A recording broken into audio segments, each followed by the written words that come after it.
This is Steven from the Balcony Experts. We're at the laundromat doing some rags. So come, keep me company, and I'll tell you a little bit about a phone call we received today. We weren't able to help this person who called in, but I think if we talk about her situation, it might help, somebody out there. So she was outside of our service area, so that's why we weren't able to help her.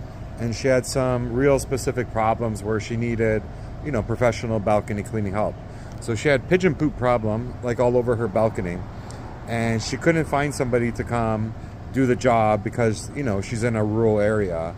So I suggested to her that, maybe she could try reaching out to people who install the netting.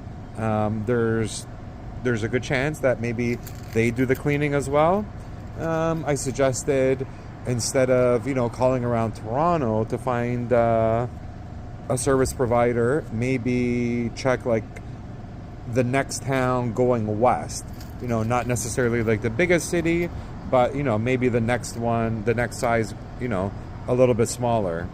The other things I suggested to her were she could put up those fake owls on her balcony once she's finished cleaning. Shiny metallic objects also help deter them. Ultrasonic noise machines also deter them. The other thing she mentioned was her landlord wouldn't let her put up the netting. So my suggestion to her was, to talk to the landlord to see what his concern was. And if it was because they didn't want them drilling into the structure to secure the netting, they could get adhesive outdoor hooks. 3M makes some really good outdoor adhesive hooks. And this way you're not damaging the structure and you can still kind of put up the netting.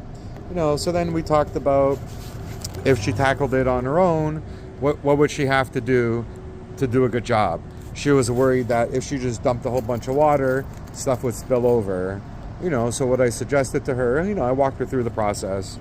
So I suggested, one, wear your personal protective equipment. Wear a respirator, wear some goggles.